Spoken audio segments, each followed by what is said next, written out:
नमस्कार, welcome to nursing smart. Nursing smart के YouTube channel पर एक बार फिर से आप सभी लोगों का स्वागत है।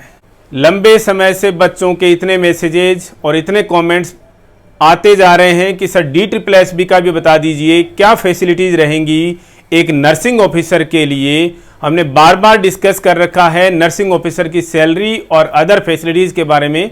हालांकि बहुत लंबा समय हो गया था, थोड़ा पुराना वीडियो हो गया हमारा नर्सिंग ऑफिसर को मिलने वाली फैसिलिटीज़ के बारे में, जो कि हमने स्पेशली एम्स नॉर्सेट के लिए बनाया था। जो जिस समय नॉर्सेट का कॉमन एलिजिबिलिटी टेस्ट जिस समय शुरू हुआ था, उस समय हमारा एक वीडियो है फैसिलिटीज़ को लेकर के, लेकिन वो इतना डिस्क्रिप्टिव नहीं है। तो बच्चे बार बार बोल दे रहे हैं कि सर DSSB में अगर जब जॉब लगती है नर्सिंग ऑफिसर की, तो एक नर्सिंग ऑफिसर की सैलरी क्या होगी और इसके अलावा फैसिलिटीज़ क्या होंगी। एक सिंगल वीडियो में इन सब चीज़ों को इंक्लूड करना बहुत ज़्यादा मुश्किल हो जाता है, लेकिन फिर भी हम आज के इस सेशन में डिस्कस करेंगे सैलरी और उसके अलावा मिलने वाली अदर फैसिलिटीज़ को लेकर के एक नर्सिंग ऑफिसर के लिए एक्सक्लूसिवली दिल्ली गवर्नमेंट के लिए। एक्सक्लूसिवली दिल्ली गवर्नमेंट इसलिए बोला हमने, ये सेशन हमने दिल्ली गवर्नमेंट के लिए रखा है, मतलब DSSB के लिए रखा है, लेकिन इसका मतलब ये नहीं है कि वो सुविधाएं आपको एम्स नॉर्सेट में नहीं मिलती हैं। उन सुविधाओं में से मैक्सिमम सुविधाएं आपको नॉर्सेट में भी मिल रही हैं, एम्स में भी मिल जा रही हैं, लेकिन दिल्ली गवर्नमेंट का एक अलग से वर्क कल्चर है, एक अलग एंटिटी है, इसलिए वहां की फैसिलिटीज भी अलग हो जाती हैं। तो चलिए इस सेशन में हम डिस्कस करने वाले हैं लेंथ में जितना पॉसिबल है नर्सिंग ऑफिसर की फैसिलिटीज के लिए। सबसे पहले हम देखेंगे पे सैलरी के बारे में, और पे सैलरी का हमने यहां पर नॉर्सेट और DSSB दोनों को हर जगह पर इंक्लूड किया है। और उसका मतलब हमारा केवल सीधा साधा ये रह जाता है कि कौन सी चीज किस इंस्टीट्यूट में क्या मिल रही है, किस में मिल रही है या नहीं मिल रही है। हमने यहां पर डिस्कस किया है सबसे पहले एम्स के लिए और फिर यहां पर दिल्ली गवर्नमेंट के लिए पे और सैलरी के बारे में हम डिस्कस करेंगे। तो सबसे बड़े लेवल पर हम बता दें, सबसे पहले हम आपको बता दें कि एम्स इंस्टीट्यूट्स और दिल्ली गवर्नमेंट सभी में सैलरी का स्ट्रक्चर जो है वो एकदम सेम है। एम्स दिल्ली की बात कर रहे हैं या किसी भी मेट्रो सिटी के एम्स की हम बात कर रहे हैं, और सेंट्रल गवर्नमेंट रन हॉस्पिटल्स की बात कर रहे हैं, और दिल्ली गवर्नमेंट के हॉस्पिटल्स जो कि DSSB के थ्रू रिक्रूट होते हैं जहां पर नर्सिंग ऑफिसर्स, वहां पर जो सैलरी है वो एग्जैक्ट सेम है। और उस सैलरी का जो स्ट्रक्चर है वो क्या है, हमने बार बार डिस्कस किया है। यहां पर हम इस सैलरी के लिए लेंथ में नहीं जाएंगे, यहां इस वीडियो के डिस्क्रिप्शन बॉक्स में हम अपना जो रिसेंट का एक सेशन है केवल सैलरी के ऊपर, अगस्त में हमने बताया था जब एम्स नॉर्सेट आया था, तो इसका हमने डिस्क्रिप्शन वहां पर बता रखा है। तो इसमें हम थोड़ा सा ब्रीफ में आपको बता देते हैं कि दोनों में ही, जैसे एम्स में जाते हैं वो जैसे ऑल ओवर इंडिया आप कहीं पर भी चले जाएं, बेसिक ये रहेगी, एज ऑन डेट DA ये भी सेम रहेगा, कहीं पर भी जाइए।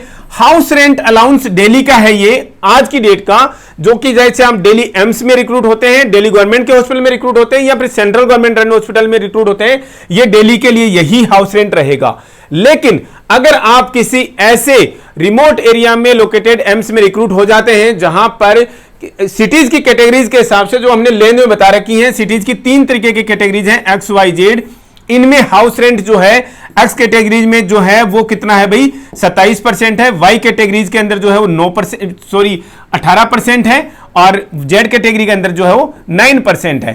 तो मिनिमम हाउस रेंट जो है वो 9% मिलेगा, और 9% किसका मिलेगा, इस बेसिक का मिलेगा। तो इसमें कोई ज्यादा फेरबदल आने वाला नहीं है। ट्रांसपोर्ट अलाउंस जो है वो क्या है 3600 रुपए, ये भी मेट्रो सिटी के लिए है। अदर सिटीज के लिए जो है वो कितना मिलेगा, 1800 मिलेगा। अगर आप मेट्रो सिटी में नहीं रह रहे हो तो 1800 रुपए मिलेगा, उसके लिए भी सिटीज जो है डिफाइन हो रखी है। और फिर यहां पर DA ऑन TA, यानी इस DA के ऊपर भी TA मिलेगा, इस TA के ऊपर भी DA मिलेगा। एज ऑन डेट का जो कितना है DA कितना भी 38%। ये आप किसी भी एम्स इंस्टीट्यूट में हो, चाहे से इंडिया के किसी भी कोने में वर्क कर रहे हो, आपको यही मिलने वाला है। और इसके अलावा नर्सिंग अलाउंस फिक्स है सभी का, ड्रेस अलाउंस जो है वो सभी का फिक्स है। यानी आपको 2 चीजों में फर्क आएगा, आपका हाउस रेंट और ट्रांसपोर्ट अलाउंस में। हमने इनसे रिलेटेड चीजें भी कुछ क्लियर कर दी है। हाउस रेंट के लिए कौन एलिजिबल है, ट्रांसपोर्ट अलाउंस के लिए कौन एलिजिबल है। ट्रांसपोर्ट अलाउंस का एक बड़ा पेज हम आपको बता देते हैं। जब भी आप एक कैलेंडर मंथ में एक पूरे के पूरे मंथ में, कैलेंडर मंथ का मतलब क्या होता है, 1 तारीख से लेकर के महीने की लास्ट डेट तक अगर आप उस महीने में पूरे महीने में छुट्टी पर हैं तो आपको उस महीने का ट्रांसपोर्ट अलाउंस नहीं मिलेगा। लेकिन मान लीजिए जैसे आप 2 अक्टूबर से, ये अक्टूबर का महीना चल रहा है, इसमें आप 1 अक्टूबर को आए थे और इसके बाद में 2 अक्टूबर से लेकर के नेक्स्ट मंथ कौन सा आएगा, नवंबर आएगा, और उसमें आप 29 नवंबर तक भी अगर आप छुट्टी पर रह जाएं तो यानी कि आप लगभग 2 महीने 58 से 59 डेज आप छुट्टी पर रह गए हैं, फिर भी आपको दोनों महीने का ट्रांसपोर्ट अलाउंस मिलेगा। रीजन, क्योंकि आप अक्टूबर में 1 अक्टूबर को आए थे, नवंबर में 30 नवंबर को आप ड्यूटी पे आओगे।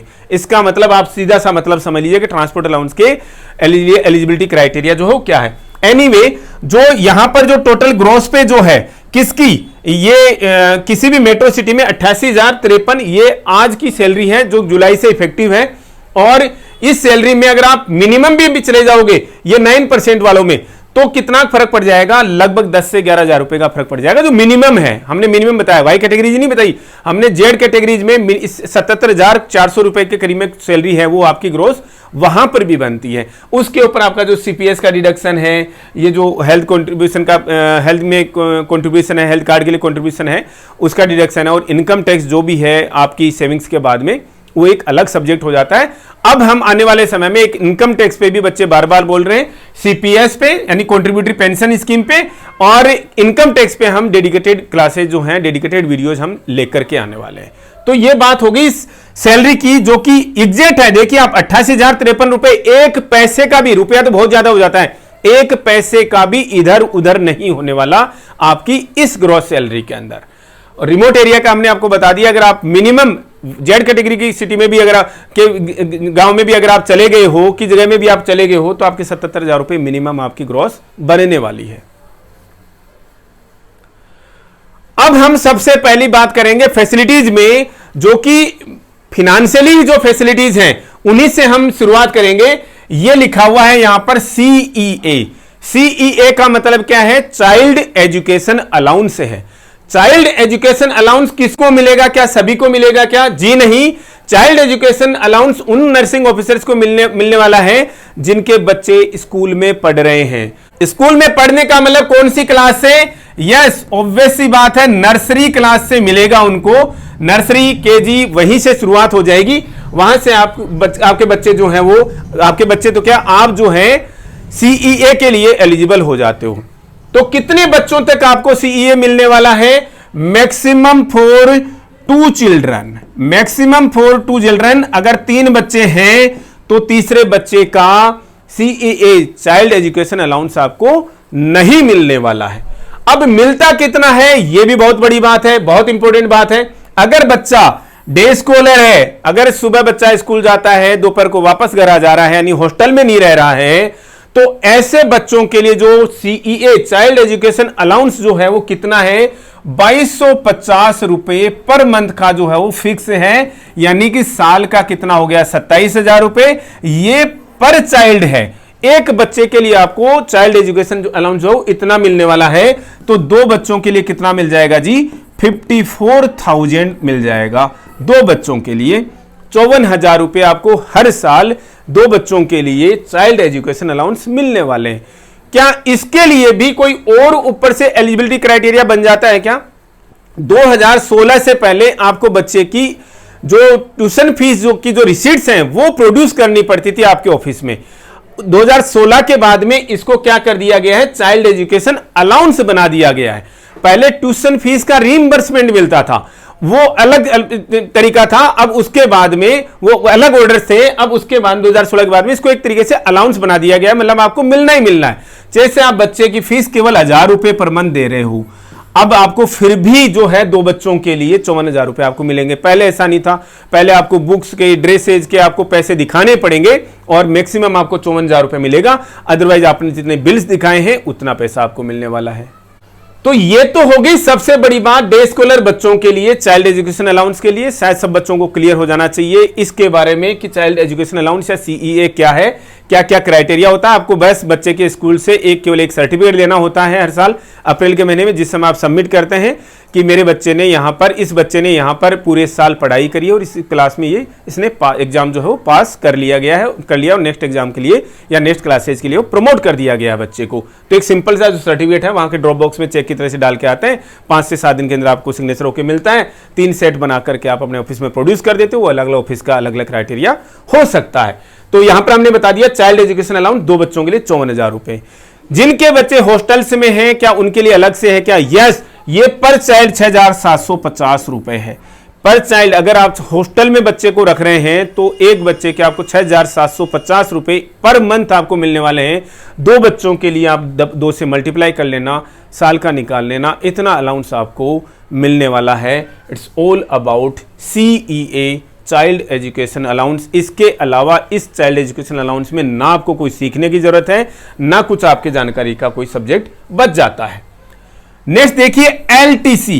LTC का मतलब क्या है? Leave travel concession. Leave travel concession कब मिलता है, कितनी बार मिलता है? 4 साल में 1 बार ऑल इंडिया मिलेगा आपको। 4 साल में 1 बार ऑल इंडिया मिलेगा और 2 साल में 1 बार जो है वो आपको होम टाउन मिलेगा। इनमें जो कंडीशंस हैं वो बार बार चेंज होती रहती है। एक दूसरे के अगेंस्ट में आप कन्वर्ट करा सकते हैं आपके ऑफिस में। और करना क्या है, किस तरीके से आपको LTC वगैरह लेना है, क्योंकि LTC जो है एक बड़ा सब्जेक्ट है, इसके ऊपर भी हम एक अलग से डेडिकेटेड सेशन लेकर के आएंगे। लेकिन फिर भी यहां पर जो चीजें आपके काम की हैं वो हम आपको और बता देते हैं। ऑल इंडिया में आपको पैकेज के थ्रू जो ब्लॉक ईयर चलता है उसमें कोई ना कहीं का प्रोमोशनल टूर चलता रहता है। जैसे नॉर्थ ईस्ट का चलता है, J&K का चलता है या फिर अंडमान निकोबार का चलता है। उसके हिसाब से आपको पर हेड जो है, पर कैपिटा जो है आपको अमाउंट फिक्स है, जिसके अंदर आपको एयरफेयर वगैरह सब कुछ आ गया है। अब LTC के लिए आपकी जो एंटाइटलमेंट है वो क्या है? एक नर्सिंग ऑफिसर की जो एंटाइटलमेंट है, यानी कि किसके लिए? फेयर के लिए। आप किससे ट्रेवल करते हो? बस से करते हो, ट्रेन से करते हो, एयर से करते हो, गवर्नमेंट को कोई फर्क नहीं पड़ता। गवर्नमेंट ने बोला कि भाई हम आपको सेकंड AC का फेयर दे सकते हैं। किसका? ट्रेन का, राजधानी लेवल का सेकंड AC का हम आपको फेयर दे देंगे। अब कई बार कंडीशंस क्या होती है, कई बार सिचुएशन क्या होती है, सेकंड AC का किराया इतना ज्यादा होता है कि एयर का जो किराया उससे कम आ जाता है। क्वेश्चन बच्चों के कमेंट बॉक्स में आना शुरू हो जाएंगे कि सर फिर एयर से ट्रेवल नहीं कर सकते क्या? जी कर सकते हो। आपको एयर से आपको ट्रेवल करने के लिए कोई दिक्कत नहीं है। आपको किराया जो सेकंड AC वाला ही मिलेगा। कई चीजें ऐसी हो जाती है कि आपने गोवा जा रहे हो और 4,000 रुपए जो है वो कहां का किराया है जी? 4,000 रुपए क्या, 3,000 रुपए आपका प्लेन का किराया है, एयर का किराया है, और इसका जो 3200 रुपए किराया है, तो आपको 3200 मिलेगा क्या? जी नहीं, ये 3,000 ही मिलेगा जी। समझ रहे हो आप? वो केपिंग है आपको, ठीक है ना। वो वहां तक का आप सेकंड AC से गए होते तो वो पूरा मिल जाता। अदरवाइज एयर से जाओगे, ज्यादा लग गया तो आपके घर से लगेगा, कम लग गया तो आपको उतना ही मिलना है जी, ठीक है ना। लिमिट है, ज्यादा लग गया तो 3200 ही मिलेगा, कम लग गया तो जितना कम लगा है उतना ही आपको मिलेगा। दूसरी चीज, LTC के साथ में आप अपनी लाइफ में 6 बार अपनी EL जो है वो एनकेस करा सकते हो। एंड लीव जो है अभी डिस्कस करेंगे, EL आपको कितनी मिलती है साल की, उसके बारे में हम डिस्कस करने वाले। तो EL जो है वो एनकेस करा सकते हो। कितनी थी करा सकते हो? एक बार में 10 EL जो है वो एनकेस करा सकते हो। एक दिन की सैलरी आपकी कितनी बनती है उसके हिसाब से आपको 10 दिन की सैलरी जो हो कैश मिल जाएगी आपके ऑफिस से। कैश का मतलब होता है कि भाई आपके अकाउंट में आएगी, वैसे मतलब आपके अकाउंट में जो हो एनकैश हो जाएगी 10 दिन की EL। ऐसा आप अपने लाइफ टाइम में कितनी बार कर सकते हो? 6 बार कर सकते हो। यानी आप मैक्सिमम 60 EL जो है वो आप एनकैश करा सकते हो। तो हम आगे डिस्कस करने वाले हैं कि EL जो है आप कितनी इकट्ठी कर सकते हो अपने लाइफ टाइम में, कितनी मिलती है, वो हम लेटर ऑन डिस्कस करेंगे।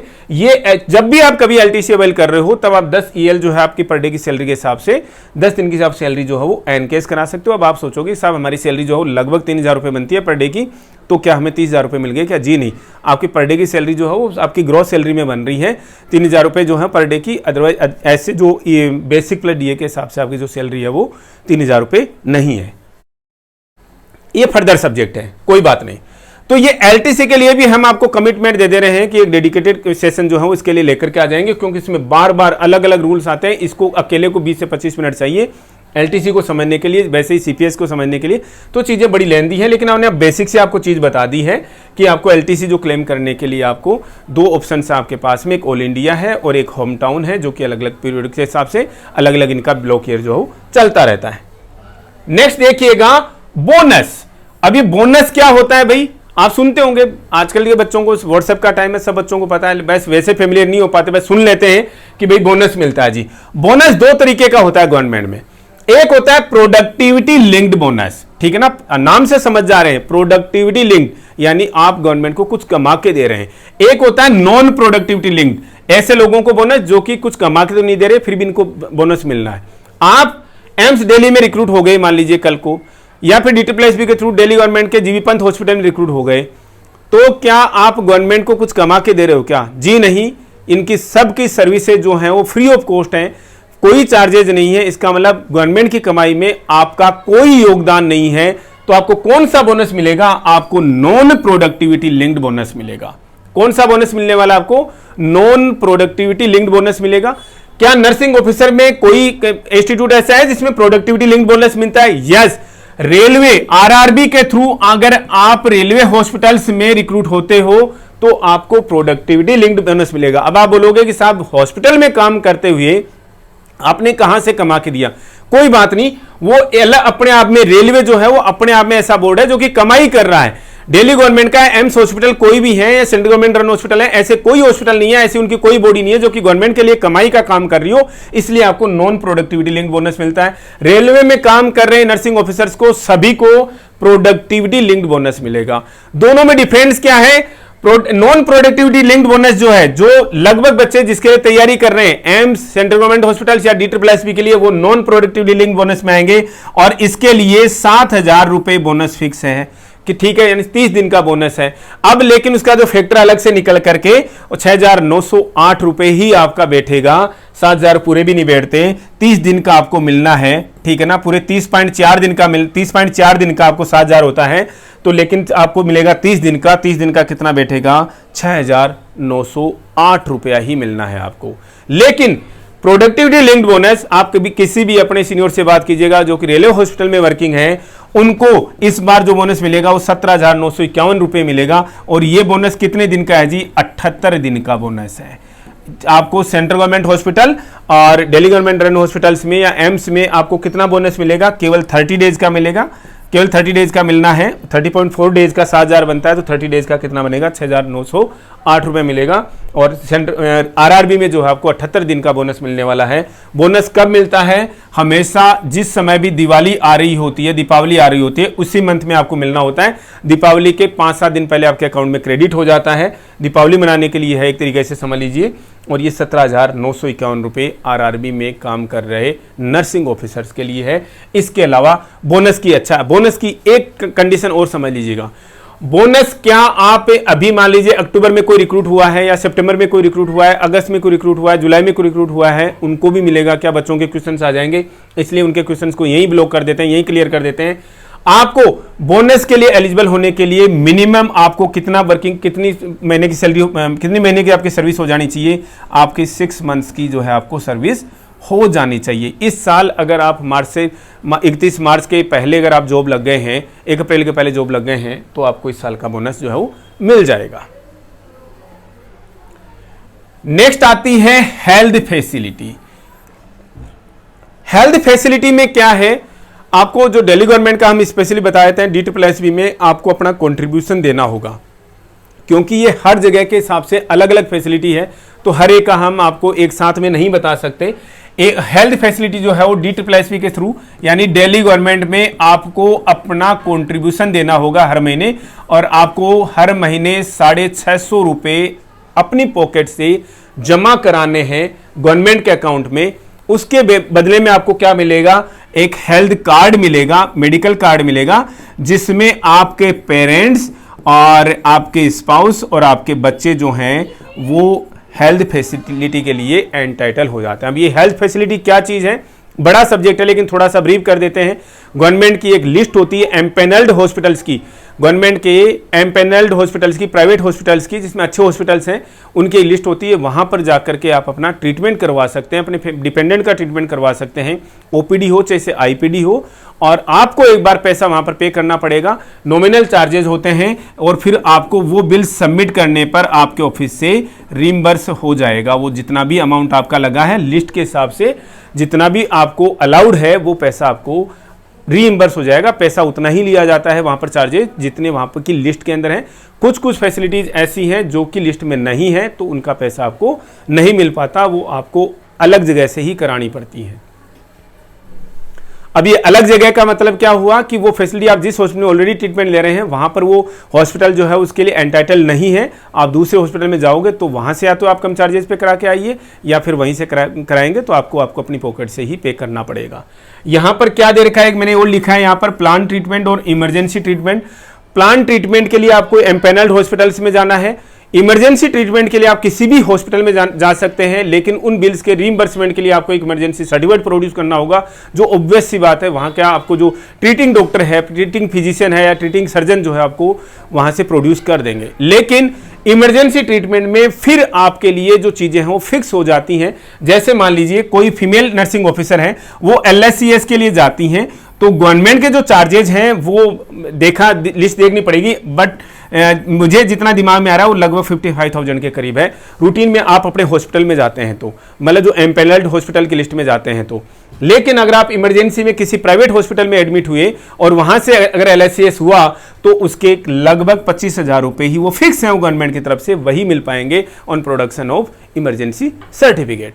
तो ये सब कुछ है आपकी हेल्थ फैसिलिटी के बारे में।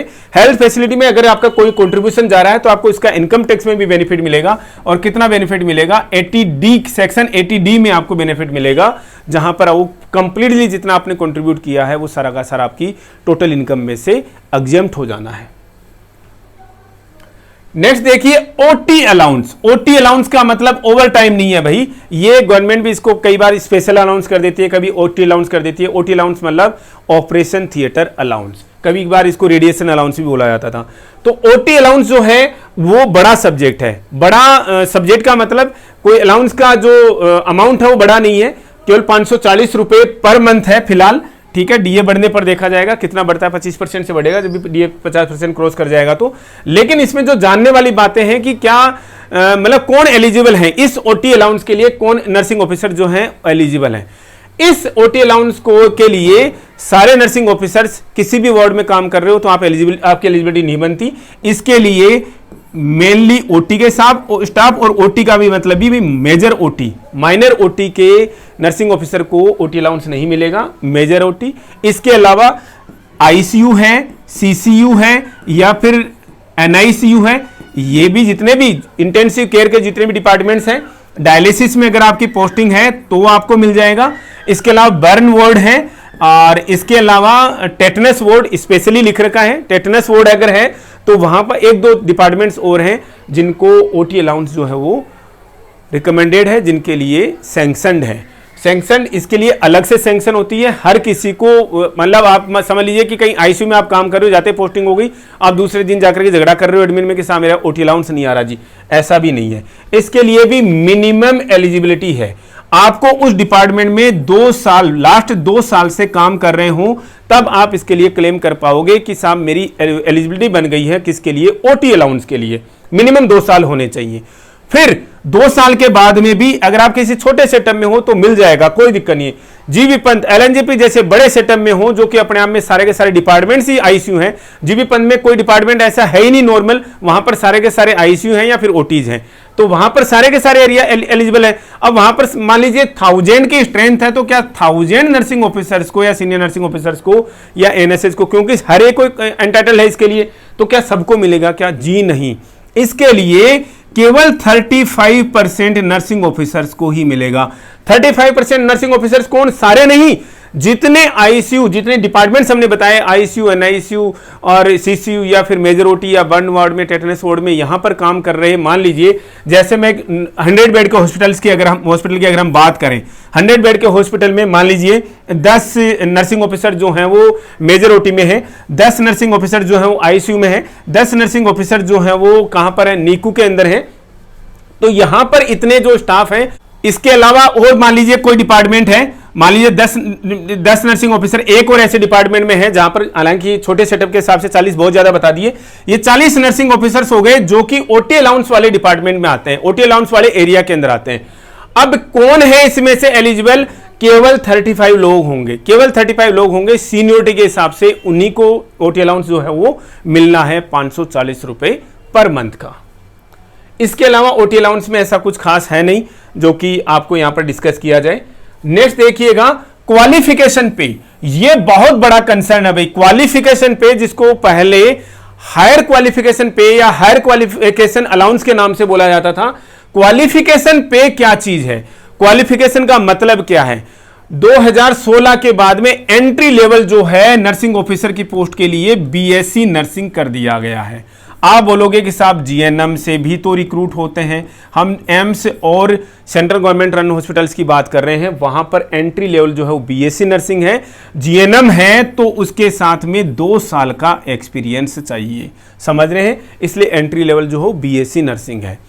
अब क्या था, 2016 के पहले जिन्होंने भी बैचलर डिग्री या उससे ज्यादा कोई डिग्री कर रखी है तो वो सब के सब क्वालिफिकेशन पे के लिए एलिजिबल थे, लेकिन अब ऐसा नहीं है।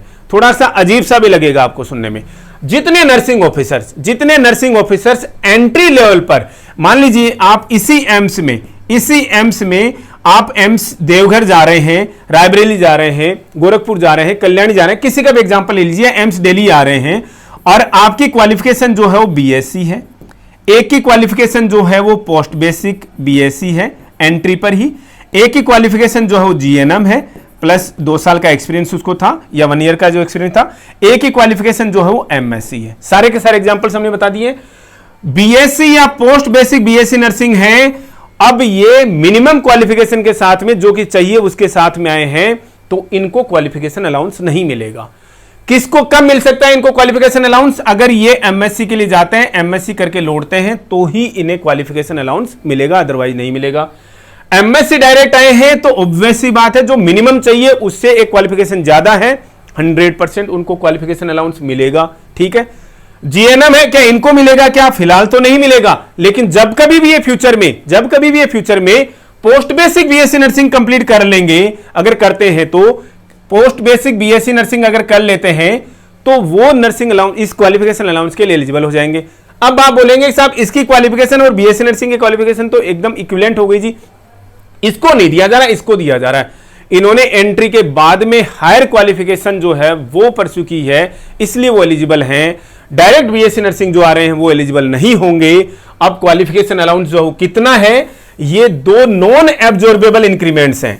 अब 2 नॉन एब्जॉर्बेबल इंक्रीमेंट्स का मतलब क्या हुआ? एब्जॉर्बेबल का मतलब है इंक्रीमेंट आपकी बेसिक में नहीं जुड़ेंगे। हर साल जो इंक्रीमेंट लगता है, आप सोचोगे कि साहब 44,900 की हमारी बेसिक है, प्लस 2 इंक्रीमेंट कोई एमएससी आए तो 2 इंक्रीमेंट लग करके उसकी बेसिक जो है वो लगभग 47,200 या जो भी होती है वो हो जाएगी। ऐसा नहीं है।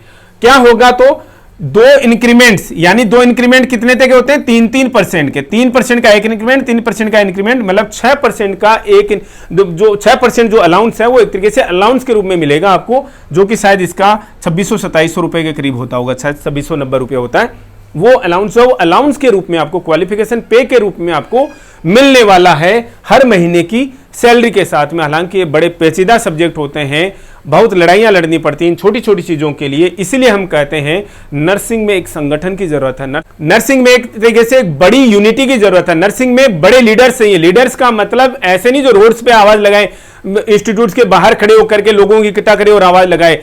आपको एक तरीके से अब टेक्निकली साउंड होने की जरूरत है, टेक्निकली स्ट्रांग होने की जरूरत है, और यही है नर्सिंग स्मार्ट का एकमात्र जो मिशन है नर्सिंग स्मार्ट का, कि ऐसे अच्छे लीडर्स तैयार करना जो कि आकर के नर्सिंग प्रोफेशन के लिए, नर्सिंग कैडर के लिए आकर के लड़ाइयां लड़ सके, उसके लिए कुछ बेहतरी कर सके। ये हमने बताया आपको क्वालिफिकेशन पे के बारे में, क्वालिफिकेशन पे अलाउंस के बारे में, जिसको एक्चुअल में क्वालिफिकेशन पे बोला जाता है। आप इसका नाम कहीं पर भी हायर क्वालिफिकेशन अलाउंस या हायर क्वालिफिकेशन पे जो भी कुछ सुने, क्वालिफिकेशन पे इसको बोला जाता है। इसकी एलिजिबिलिटी हमने बता दी है, आपको कंफ्यूज होने की जरूरत नहीं है। आपने एंट्री के बाद में कुछ हायर क्वालिफिकेशन अगर आप गेन करेंगे, परस्यू करेंगे, तो ही आपको अलाउंस मिलेगा, लेकिन एमएससी को मिलेगा क्योंकि मिनिमम क्वालिफिकेशन से ज्यादा उनकी ऑलरेडी क्वालिफिकेशन है। नेक्स्ट देखिएगा ईएल एनकेशमेंट। ईएल का मतलब क्या होता है भाई? Earned leave. अर्नड लीव क्या होती है? कई जगह पर इनको पीएल बोला जाता है, लेकिन ये सेंट्रल गवर्नमेंट और दिल्ली गवर्नमेंट में ये क्या है? अर्न लीव है।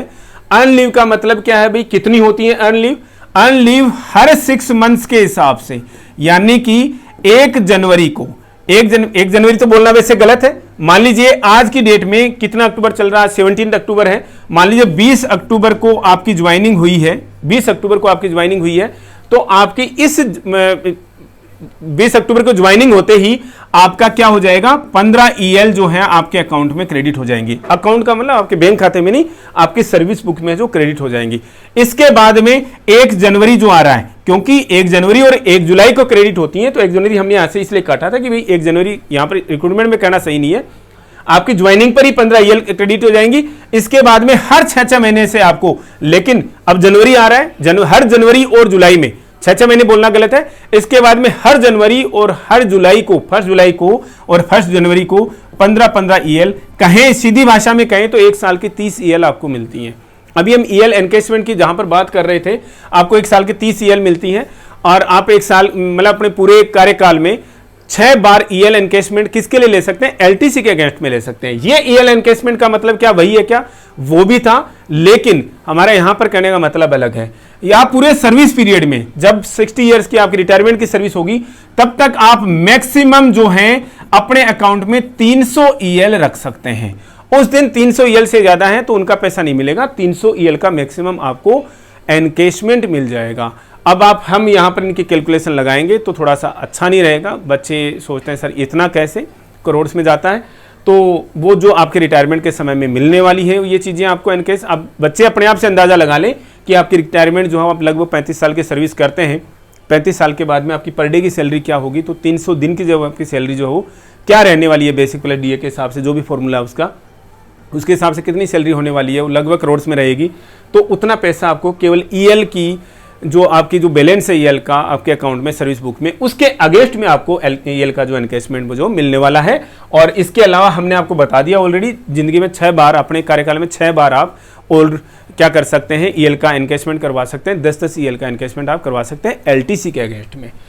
और इससे अलावा इससे रिलेटेड कोई चीज बचती नहीं है EL एनकेशमेंट से रिलेटेड। अब आते हैं एक सबसे बड़ा, फैसिलिटीज में सबसे बड़ा पार्ट आता है लीव का। छुट्टियां सबको चाहिए भाई, घर जाना है दिवाली पे, होली पे, या अपनी फैमिली के साथ में टाइम स्पेंड करना है, घूमने जाना है, तो छुट्टी के बिना तो आप घूम नहीं पाएंगे। तो इनमें छुट्टियों में आपको कैजुअली कभी भी आप सुबह सुबह कोई काम आ गया, ड्यूटी के लिए जाना था, सुबह सुबह कुछ काम आ गया, या पहले से कोई प्लान है, एक दिन का आपको छुट्टी चाहिए, कैजुअल लीव, जिसको आप क्या बोल देते हो, CL बोल देते हो। अब ये भी एम्स और दिल्ली गवर्नमेंट में थोड़ा सा डिफरेंस है भाई। दिल्ली गवर्नमेंट की फेडरेशन जो है, एसोसिएशन थोड़ी सी स्ट्रॉन्ग है, और उन्होंने इसको CL को जो कितना करवा लिया अभी, 10+2 मतलब 12 CL मिलेंगी। यहाँ पर एम्स इंस्टीट्यूट और सेंट्रल गवर्नमेंट रन हॉस्पिटल्स में आपको 8+2 यानी कि 10 CL ही आपको मिलती हैं। ठीक है, ये CL का रूल है। CL का रूल और भी बता देते हैं, आप अगर कभी ब्लड डोनेट करते हैं तो उसके लिए एक स्पेशल CL का प्रोविज़न है। आप जिस दिन ब्लड डोनेट करने जाते हैं, मान लीजिए किसी के लिए भी करें, जैसे अपने आप पर्सनल किसी अपने नियर वन के लिए करें, जैसे आप डोनेशन करके आएँ, आपको उसके लिए स्पेशल CL का प्रोविज़न है। दूसरी चीज़, अगर कोई फिजिकली चैलेंज्ड है तो उनके लिए 14 CL है। तो उनके लिए क्या है, 14 CL गवर्नमेंट की तरफ से ऑलरेडी हैं। अगर आप इनमें 2 और जोड़ देते हैं तो वो 16 हो जाती हैं। 16 तो शायद कोई दे नहीं, 14 तो देंगे ही देंगे, वो तो गवर्नमेंट के रूल में है, लेकिन वो आप +2 भी उसमें कर सकते हैं, दिल्ली गवर्नमेंट वाले तो, ठीक है ना। तो 14 से 16 CL जो हैं उसका प्रोविज़न है। एक स्पेशल CL का हमने बता दिया आपको ब्लड डोनेशन के लिए। दूसरा आइए आप हाफ पे लीव। हाफ पे लीव क्या होती है, आपने मेडिकल लीव का नाम सुना होगा। हाफ पे लीव एक्चुअल में वही होती हैं आपके अकाउंट में हर 6 महीने में। जैसे एंट्री पर, जैसे आप एंट्री हुए 20 अक्टूबर को आपके अकाउंट में 10 हाफ पे लीव, और फिर 1 जनवरी और 1 जुलाई को 10 हाफ पे लीव जो हो अकाउंट में क्रेडिट होती रहती है। हाफ पे लीव जो है एक्चुअल में देखी जाए तो 10 हाफ पे लीव, मतलब आपको साल में कितनी हाफ पे लीव मिल गई, 20 मिल गई। एक्चुअल में पूरी पेमेंट के साथ में तो क्या है, वो 10 ही है। इसलिए अगर आपको मेडिकल के अगेंस्ट में आप पे डिपेंड करता है कि आप पूरी छुट्टी लेना चाहते हैं या आधी पेमेंट के साथ में लेना चाहते हैं, पूरी पेमेंट लेना चाहते हैं, आधी पेमेंट लेना चाहते हैं। अगर आधी पेमेंट लेना चाहते हैं, लंबे समय तक छुट्टी पर रहना चाहते हैं, तो वैसी बात है आप हाफ पे लीव ले लीजिए, वो आपकी डबल हो जाएंगी। अदरवाइज पूरी सैलरी के साथ में अगर आप मेडिकल लीव ले रहे हैं तो आपको 10 मिलेंगी, यानी 1 साल की आपको 10 मेडिकल लीव जो है आपको मिल जाने वाली है। 10 मेडिकल लीव जो मिलने वाली है। इसके अलावा जो है सबसे बड़ा कंपोनेंट जो लीव का है वो क्या है, अर्न लीव। कितनी है, साल की 30 है, बताई हमने ऑलरेडी। और उनका एनकेशमेंट भी हमने आपको बता दिया। कोर्ट्स में लड़ाइयाँ लड़ी जाती हैं कि साहब 300 ही क्यों। अगर मान लीजिए कोई 35 साल तक सर्विस करता है तो टोटल लीव जो है वो कितनी हो गई है, 5 × 15 1050 लीव हो गई हैं। और छुट्टियां ले लेते हैं। मान लीजिए कोई छुट्टियां लेने के इतने ज़्यादा हैबिचुअल नहीं होते तो उनके पास बहुत सारी छुट्टियां रहती, तो 300 पे आपने कैपिंग क्यों कर दी है? अभी तक तो 300 पे कैपिंग है, फ्यूचर में कुछ हो जाए तो बात अलग है, आपको 300 का ही मैक्सिमम पैसा मिलेगा। इसलिए 250 के करीब जा करके थोड़ा सा ब्रेक लगा लीजिएगा। जब 250 बैलेंस हो जाए तो छुट्टियां लेते रहिएगा, अदरवाइज एक साथ में प्रेशर आ जाएगा। कोविड जैसे कभी सिचुएशन आए, छुट्टियां ले नहीं पाओ, छुट्टियां लैप्स हो जाएंगी आपकी। तो ये था EL और मेडिकल लीव और कैजुअल लीव के बारे में। लेकिन हमने यहाँ पर 2 चीज़ें और भी लिख रखी हैं, 3 चीज़ें और लिख रखी हैं। एक मैटरनिटी लीव है, एक पैटर्निटी लीव है और एक CCL है। मैटरनिटी लीव सबको पता है, केवल फीमेल एम्प्लॉयज़ के लिए। कितनी टाइम के लिए है? 6 मंथ्स के लिए है, ठीक है। और पैटर्निटी लीव किसके लिए है? मेल्स के लिए है। कितने दिन की है भाई? 15 डेज के लिए है। यहाँ पर एक सबसे बड़ा कंपोनेंट हो रहा है CCL, child care leave. Celebrity cricket league नहीं है भाई, ये चाइल्ड केयर लीव है। CCL खेलते हैं वो बॉलीवुड वाले क्रिकेट खेलते हैं। चाइल्ड केयर लीव है और ये 2 साल की हैं, 730 दिन है भाई, कंफर्म कर लेंगे 730 दिन ही है ना, 2 साल की हैं एक्चुअली ना। 730 दिन की छुट्टियां हैं, किसके लिए? फीमेल एम्प्लॉयज़ के लिए। लेकिन रिसेंट में शायद 2019 में एक ऑर्डर आ गया है जिसके तहत आपको 1 साल की छुट्टी जो है, 365 छुट्टियाँ जो हैं वो क्या मिलेंगी? फुल पे के साथ में मिलेंगी। और दूसरे साल की जो छुट्टियां हैं उसमें आपको केवल 80% पेमेंट मिलने वाली है। ये थोड़ा सा रिसेंट में है, एक अपडेट आ गई है। आगे फ्यूचर में क्या होगा वो एक अलग बात है, लेकिन फिलहाल से CCL का ये स्टेटस है। 730 जो छुट्टियां पूरी पेमेंट के साथ में नहीं है, 1 साल की छुट्टियां पूरी पेमेंट के साथ में है। दूसरी साल की जो छुट्टियां हैं, मतलब कंटिन्यूटी नहीं है, कंटिन्यूटी में नहीं लेनी, इसके लिए भी एक से अलग से सेशन बनता है 15 से 20 मिनट का। दूसरे साल की जो छुट्टियां हैं, 1 साल की छुट्टियां पूरी हो जाने के बाद में, मतलब 365 छुट्टियां पूरी हो जाने के बाद में आपको 80% पेमेंट ही मिलने वाली है छुट्टियों के अगेंस्ट में। डे ऑफ का मतलब संडे तो छुट्टी कंफर्म नहीं है जी आपकी, दिवाली की छुट्टी कंफर्म नहीं है, क्रिसमस की छुट्टी कंफर्म नहीं है, होली की छुट्टी कंफर्म नहीं है। तो नर्सिंग ऑफिसर्स के लिए हर एक महीने में 8 डे ऑफ जो हैं वो फिक्स कर दिए हैं। हर एक महीने में 8 डे ऑफ जो हैं वो फिक्स हैं आपके, वो मिलने ही मिलने हैं। तो डे ऑफ में इसके अलावा भी और कुछ है क्या? यस हैं, नेशनल हॉलीडेज। और ये नेशनल हॉलीडेज कौन कौन सी हैं जी? 3 ही आती हैं। एक 26 जनवरी आती है, दूसरा 15 अगस्त आती है और तीसरा 2 अक्टूबर आते हैं। ये 3 नेशनल हॉलीडेज हैं, यानी इसका मतलब जनवरी, अगस्त और अक्टूबर के महीने में आपके जो डे ऑफ हैं वो प्लस 1-1 हो जाएंगे। यानी इन 3 महीनों में आपको 9 डे ऑफ मिलेंगे, 1-1 ऑफ एक्स्ट्रा मिल जाएगा। जब भी कभी जिस भी मंथ में आपका अगर इलेक्शन का डे है, इलेक्शन हुआ है, और इलेक्शन कौन सा? या तो MLA का या फिर MP का। MLA MP लेवल का अगर कोई इलेक्शन है तो आपको उसका भी, उसके अगेंस्ट में भी एक डे ऑफ जो है उसका प्रोविजन है। दूसरी चीज, आप दिल्ली में रह रहे हैं, अगर MCD का इलेक्शन होना है तो उसमें हाफ डे का ही प्रोविजन है।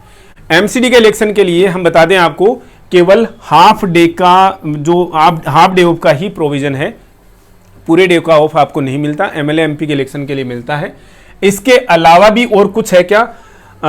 डिक्लेयर डेज ऑफ जो हैं, सेंट्रल गवर्नमेंट में तो ऐसा कोई प्रोविजन अभी तक उन्होंने किया नहीं है। दिल्ली गवर्नमेंट में जितने भी डिक्लेयर डे ऑफ है, एक्चुअल में वैसे हैं भी वो एक्चुअल में दिल्ली गवर्नमेंट के लिए ही। रीजन कि RML हॉस्पिटल, सफदरजंग हॉस्पिटल वो दिल्ली के अंडर में नहीं आते, वो सेंट्रल गवर्नमेंट के अंडर में आते हैं। दिल्ली गवर्नमेंट जो भी छुट्टियां अनाउंस करती है गैजेट के अलावा, जो एक कैलेंडर आ जाता है उस गैजेट के अलावा, जैसे दिवाली का कैलेंडर आ चुका, तो दिवाली के अगेंस्ट में आप जो है छुट्टियां क्लेम नहीं कर सकते।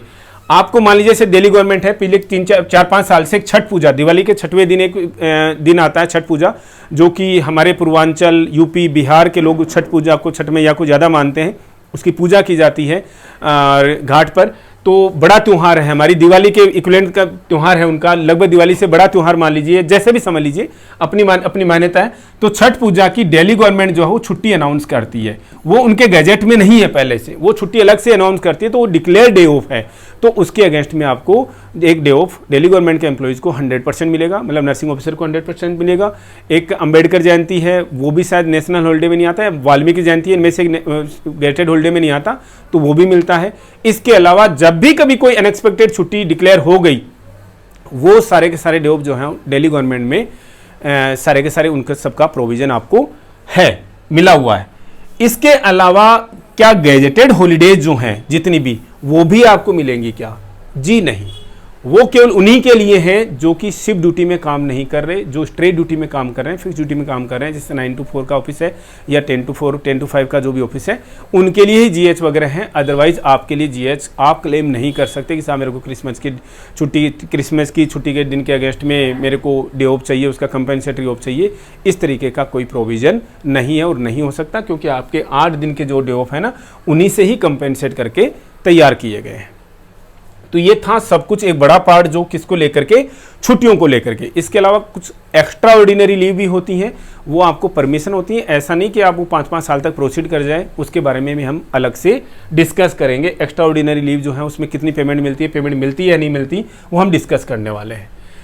पेंशन स्कीम क्या रहेगी? पेंशन स्कीम जनवरी 2004 के बाद में जितने भी रिक्रूटेड स्टाफ हैं उन सबको कॉन्ट्रीब्यूटरी पेंशन स्कीम में या नेशनल पेंशन स्कीम में, सीपीएस कॉन्ट्रीब्यूटरी पेंशन स्कीम या नेशनल पेंशन स्कीम, दोनों एक ही नाम है। न्यू पेंशन स्कीम भी इसको बोल देते हैं, लेकिन न्यू पेंशन स्कीम इसका एक्चुअल एब्रीविएशन नहीं है। कॉन्ट्रीब्यूटरी या फिर नेशनल पेंशन स्कीम उसके अंतर्गत लाया गया है। इसका मतलब सीधा सा सिंपल सा समझिए कि आपको अपनी पेंशन के लिए, लोग कहते हैं कि नहीं आपको पेंशन नहीं मिलेगी जी, ऐसा नहीं है। आपको पेंशन के हकदार हैं आप, लेकिन पेंशन कैसे मिलेगी उसके लिए आपको कंट्रीब्यूशन देनी होगी। और वो कंट्रीब्यूशन कैसे देनी होगी आपको, कि आपकी जो बेसिक है 44,900 रुपये प्लस डीए जो भी रनिंग, मान लीजिए आज की डेट में कितना 15,000 का डीए चल रहा है, ठीक है ना, और इसको मैं 45,000 कर देता हूं आपको बेसिक, दोनों मिलाकर के कितने हो गए भी 60,000 हो गए, ठीक है। इसका 10% जो है वो आपको कंट्रीब्यूट करना पड़ेगा, यानी कि 6,000 रुपये आपको जो है अपनी तरफ से कंट्रीब्यूट करना पड़ेगा, तब जाकर के आपको पेंशन मिलेगी। वो जो कि हर महीने बदलता चला जाएगा, क्योंकि आपकी हर साल जो है बेसिक बदल जाएगी और हर 6 महीने में आपका डीए बदल जाएगा, तो कंट्रीब्यूशन बढ़ता हुआ चला जाएगा। क्या गवर्नमेंट भी कुछ कंट्रीब्यूट करेगी? क्या जी करेगी। आज आप 10% कर रहे हो, गवर्नमेंट जो है इसका 14% कंट्रीब्यूट करेगी और एक अकाउंट बनेगा आपका प्राण पीएफआरडीए में, प्राण अकाउंट बनेगा, उसके अंदर जो है वो जमा हो जाएंगे। 3 कंपनी आपसे पूछी जाएंगी, आप नहीं बताओगे बाय डिफॉल्ट उन कंपनी में डाल देंगे। 20 से 22 कंपनियां ऑलरेडी रजिस्टर्ड हैं पीएफआरडीए में पेंशन स्कीम के लिए, तो आप 3 कंपनियां जो भी बताओगे उनकी डेली एनएवी बनती है, मार्केट जैसे खुलता है, शेयर मार्केट जैसे खुलता है, शाम को 4 बजे के बाद में उनकी एनएवी बनती है। आपका पैसा प्लस माइनस होता रहता है। अब आप सोचोगे साहब हम इतनी मेहनत से कमाया पैसा हमारा माइनस तो नहीं हो जाएगा? जी नहीं होगा। आप कभी भी जा करके, हम अपनी स्टैंड थोड़ा सा दिखाते हुए अच्छे नहीं लगते, अदरवाइज मिनिमम 9% जो है परफॉर्म करते आए हैं। कोविड में तो बहुत ही अच्छा परफॉर्म किया है। तो ऐसा कभी मत समझिएगा, ऐसा किसी बहकाव में मत आइएगा कि नहीं साहब ये पैसा तो कभी जीरो हो जाएगा, ऐसा हो जाएगा, वैसा हो जाएगा, ऐसा कुछ भी नहीं है। आप एक चीज़ और बता दें, इसके लिए आप जितना भी पैसा, जितना भी कॉर्पस आपका इकट्ठा हो जाएगा, हमने ऑलरेडी बता रखा है। हम बताते हैं तो बच्चे सोचते हैं सर इतना तक पैसा कभी इकट्ठा होता है क्या? हम लमसम एक बताए थे, आप जब नर्सिंग ऑफिसर बनेंगे गवर्नमेंट के उसमें स्ट्रेंथ में आ जाएंगे, आप अपने लाइफ टाइम में लगभग आपका 15 करोड़ रुपया जो है वो अकाउंट में लगभग जमा हो जाएगा। और ये चीज़ें आप अनबिलीवेबल सी क्यों हो जाती हैं आप लोगों के लिए, या किसी डिस्कस करते हो तो किसी क्लासेज में बताई नहीं जाती, क्योंकि उन्हें पता ही नहीं इन चीज़ों के बारे में। 15 करोड़ रुपया मिनिमम बताया हमने, इससे 1 रुपया भी कम नहीं होगा। जो भी नर्सिंग ऑफिसर लगभग कितनी उम्र में, 25, 26, 23 की उम्र में जो भी जॉब में आ जाएंगे, यानी कि कम से कम 32-33 साल की सर्विस जो करेंगे, उनका 15 करोड़ रुपये का। और इनके 2 पोर्शन बना लीजिए आप, क्या पोर्शन बना लीजिए, 60% पैसा जो है आप विड्रॉ कर सकते हैं मैक्सिमम, 40% पैसा जो गवर्नमेंट के पास में बच गया है उससे आपको पेंशन मिलती रहेगी। आप चाहें तो सारा का सारा पैसा भी अपने पेंशन अकाउंट में रख सकते हैं, उससे पेंशन ले सकते हैं। तो ये सिंपल सा फॉर्मूला है पेंशन के लिए। इसमें भी 2 अकाउंट बनते हैं, एक टीयर 1 बनता है, एक टीयर 2 बनता है। टीयर 1 वो अकाउंट है जिसमें आपका कंट्रीब्यूशन और गवर्नमेंट का कंट्रीब्यूशन रहेगा। इसके अलावा मार्केट अच्छी परफॉर्म कर रही है तो आपको लग रहा है कि यार अच्छा है, हम भी एक अपना अकाउंट भी खोल लेते हैं, तो कोई दिक्कत नहीं। टीयर 2 अकाउंट आप डायरेक्ट जाकर के ऑनलाइन ही वहीं से अपने अकाउंट में एक्टिवेट कर सकते हैं, अपना पैसा कभी डाल सकते हैं, कभी भी उसमें से निकाल भी सकते हैं। वो फैसिलिटी आपको यहाँ पर मिलने वाली है। सीपीएस एनपीएस में जो भी पैसा डाला हुआ है उसमें 1.5 लाख रुपये तक के लिए और 50,000 रुपये का स्टैंडर्ड जो टैक्स डिडक्शन में आपको छूट मिलने वाली है, उसके बारे में भी हम फ्यूचर में आप लोगों के साथ में डिस्कस करने वाले हैं, क्योंकि सीपीएस भी एक बड़ा सब्जेक्ट है। हमने आपसे बोला है इनकम टैक्स और सीपीएस के ऊपर तो हम एक डेडिकेटेड सेशन जरूर लेकर के आएंगे अलग अलग से। अकोमोडेशन की फैसिलिटी जो है उसके बारे में क्या है, अकोमोडेशन अगर अवेलेबल है तो ही आपको मिलेगा, और अकोमोडेशन मिल जाने की स्थिति में क्या रहेगा, किस अकोमोडेशन के लिए आपके एंटाइटलमेंट है। आप टाइप 3 की अकोमोडेशन के लिए एंटाइटल्ड हैं और टाइप 3 का डेफिनेशंस अलग जगह पर अलग अलग बना रखी हैं। कहीं पर 3 बेडरूम हॉल किचन है, कहीं पर एक ही जगह, मतलब एक ही तरीके के सेट बना रखे हैं। जो 2 BHK जो सेट हैं वो टाइप 2 में भी हैं, 2 BHK सेट जो टाइप 3 में भी हैं। ऐसे में बेडरूम्स बड़े हैं और स्पेस, मतलब स्पेस का फर्क है, एरिया का फर्क है। अदरवाइज टाइप 3 का जो मतलब वो 3 BHK भी है और 2 BHK भी है। डिपेंड करता है आपके इंस्टीट्यूट ने क्या डेफिनेशन जो है उसकी तय कर रखी है। टाइप 3 अकोमोडेशन के लिए आप एंटाइटल्ड हैं। टाइप 3 आपको अकोमोडेशन मिल गया तो आपकी सैलरी से जो हाउस रेंट अलाउंस जो है वो सेक्शन जो है वो माइनस हो जाएगा और आपकी सैलरी भी उतनी कम होगी और उसका इनकम टैक्स में आपको बहुत बड़ी मात्रा में, आपको बहुत बड़े तरीके से आपको बेनिफिट मिल जाने वाला है, जो कि हम आपको इनकम टैक्स में डिस्कस करेंगे। अब क्वेश्चन आते हैं कि भाई हस्बैंड वाइफ दोनों के दोनों गवर्नमेंट सर्विस में हैं और हाउस अकोमोडेशन गवर्नमेंट का, उन्होंने गवर्नमेंट अकोमोडेशन जो है ऑप्ट कर लिया है, तो HRA किसका कटेगा? अगर आप हस्बैंड वाइफ ने दोनों ने ही, अगर दोनों गवर्नमेंट सर्विस में हैं और एक जने को अकोमोडेशन मिल गया है तो हाउस रेंट दोनों का ही माइनस होना है, ये समझ लीजिएगा। इसमें कहीं पर भी कोई रूल में ज़्यादा जाने की ज़रूरत नहीं है। दोनों के दोनों का जो हाउस रेंट है वो कट जाएगा। इसके अलावा अगर आपने डेली आए, आपके कोई पहचानने वाले हैं और आप डेली गवर्नमेंट के एम्प्लॉय हैं, वो किसी भी उस डिपार्टमेंट में नहीं, आप आ रहे हैं एम्स में और आप मान लीजिए रेलवे में या फिर रिजर्व बैंक ऑफ इंडिया में या फिर दिल्ली पुलिस में उनके अकोमोडेशन में रह रहे हैं और आपने अपने ऑफिस में एड्रेस वो अपडेट करा दिया, आपको हाउस रेंट अलाउंस नहीं मिलेगा। अगर आपने अपना रेजिडेंशियल अलाउंस, जिस किसी ने भी अपना रेजिडेंशियल अलाउंस रेजिडेंशियल एड्रेस जो है वो गवर्नमेंट अकोमोडेशन दिखा दिया है, चाहे वो किसी का भी है, फिर से नोट कर लें, जिस किसी एम्प्लॉय ने एक बार अपना एड्रेस जो है वो गवर्नमेंट अकोमोडेशन में दिखा दिया है, ऐसा नहीं कि करेक्ट नहीं हो सकता, यस हो सकता है, लेकिन अगर आपने अपना अकोमोडेशन जो है रेजिडेंशियल एड्रेस जो है वो गवर्नमेंट अकोमोडेशन में दिखा दिया है, जैसे आपको कोई रिश्तेदार हो, जैसे आप वहां पर परमानेंट नहीं रहने वाले हो, आपको आपका हाउस रेंट अलाउंस जो है वो नहीं मिलेगा। चाहे किसी भी डिपार्टमेंट के उस अकोमोडेशन में आप रह रहे हो, आप हाउस रेंट अलाउंस के लिए एंटाइटल्ड नहीं है। तो ये एक चीज सोच समझ करके अपना एड्रेस जो है अपने ऑफिस में अपडेट कराइएगा। यहां पर हमने एक चीज बोल रखी है, एडवांटेजेस का मतलब क्या है। इनकम टैक्स में आपको जितना भी आप कोई सोचते हैं कि आज की डेट में लगभग 17-18 हज़ार रुपये आपका जाएगा हाउस ने, अगर गवर्नमेंट अकोमोडेशन में आते हैं तो 17-18 हज़ार रुपये में आपको प्राइवेट अकोमोडेशन इतनी अच्छी मिलेगी नहीं जितनी आपको फैसिलिटी गवर्नमेंट में है। दूसरी चीज़, आपकी सैलरी जो है इतनी कम हो जा रही है ग्रॉस में से, तो आपको उसको हाउस रेंट इनकम टैक्स में जो बड़े पार्ट पर आपको फ़ायदा मिलने वाला है। एक है स्टडी लीव। स्टडी लीव क्या है, आपको हायर क्वालिफिकेशन परस्यू करने के लिए आपको जो लीव मिलती है वो स्टडी लीव है। मैक्सिमम पीरियड जो है इसका कितना है, 2 साल का है। अगर आपको MSc करनी है नर्सिंग में, जो GNM आए हैं उनको पोस्ट बेसिक BSc नर्सिंग करनी है रेगुलर में, तो 2-2 साल की आपको लीव जो है एक ही बार मिलेगी, लेकिन 2 साल की जो लीव के लिए आप एंटाइटल्ड हैं। अगर जैसे आज की डेट में जैसे इग्नू जो है, Indira Gandhi national open university जो कराता है, उसको कोरिस्पोंडेंस से तो नहीं बोल सकते, लेकिन जो तरीका है वो 3 साल की है, वो आप इन सर्विस भी कर सकते हैं। उसके बाद में अगर MSc करने जाते हैं तो आपको 2 साल के लिए, मैक्सिमम 2 साल के लिए आपको एक बार लाइफ टाइम में एक बार स्टडी लीव आपको मिल जाएगी।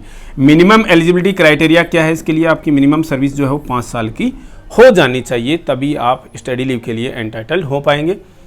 किसी को आते ही साल के अंदर, 2 साल के अंदर, 3 साल के अंदर अगर करनी ही है, मुझे तो MSc करनी है, तो आपको विदाउट पे जाना पड़ेगा, प्रॉपर परमिशन लेकर के अपने ऑफिस से। ऐसा नहीं कि आप विदाउट परमिशन आप चले गए, छोड़ करके आपको परमिशन लेकर के जाना पड़ेगा, लेकिन आपको उस समय विदाउट पे आपको किसी तरीके की कोई पे नहीं मिलेगी। स्टडी लीव का मतलब यही है कि आपको पे के साथ में आपको छुट्टियां वो मिल रही हैं। पे का मतलब भी ये नहीं कि आपको 100% पे मिलेगी, पेमेंट तो वो गवर्नमेंट के हिसाब से तो 100% रहती है, लेकिन वो सारे के सारे कंपोनेंट्स जो आपको नहीं मिलते हैं। हमने आपको जितनी मैक्सिमम पॉसिबल थी, हालांकि ये इतनी ही नहीं है, आपको गवर्नमेंट में बहुत सारी फैसिलिटीज़ और रह जाती हैं जो कि मिलने वाली हैं और जिनको हम यहाँ पर डिस्कस नहीं कर सकते।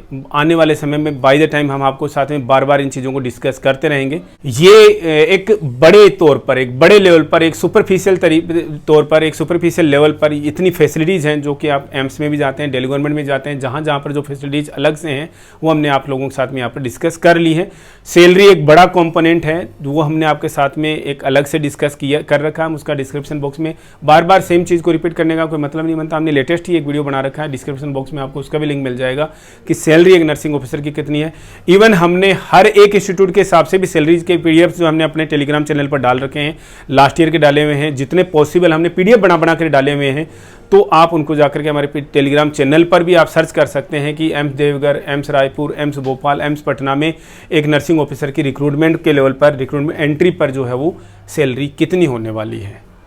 हम अपनी क्लासेज को रेगुलर करते जा रहे हैं, आप लोगों के बेस्ट सहयोग मतलब इतना ही ज़रूरत है कि भाई पढ़ते रहिए, ठीक से पढ़ते रहिए, क्योंकि नर्सिंग स्मार्ट जिस मिशन पे है वो चीज़ें बदल जाएंगी तब आप भी रियलाइज़ करेंगे कि नहीं यार सर बार बार हमें बता रहे थे और हमने शायद इस चीज़ को सीरियसली नहीं लिया कि ऐसा होने वाला था, कंपटीशन हमारे ही समय में जनरेट होने वाला था।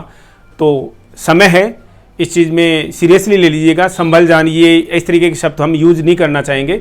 समय है आप लोगों के पास में, समय रहते ही इन चीज़ों को थोड़ा सा रियलाइज़ कर जाइए और थोड़ा सा गियर में आ जाइए, ताकि आपको जिस मकसद के लिए, जिस ऑब्जेक्टिव के लिए आपने नर्सिंग में डिग्री परस्यू की है, डिग्री की आपने की है, डिप्लोमा किया है, चाहे डिग्री की है, उसका आपको जो ऑब्जेक्टिव जो है वो आपका फुलफिल हो सके। आपके पेरेंट्स, आपके और जितने लोगों का भी जो आपके नियर वंस है, जिनका आपसे लगाव है, जो चाहते हैं कि आप फ्यूचर में नर्सिंग ऑफिसर बने, जो आपको देखना चाहते हैं गवर्नमेंट में, अदरवाइज जिनके लिए देखो जॉब्स की कोई कमी नहीं है, कहीं ना कहीं किसी को न किसी को कोई ना कोई जॉब करनी है, लेकिन सबका एक सपना है कि मुझे गवर्नमेंट में जाकर के एक नर्सिंग ऑफिसर के रूप में सर्व करना है।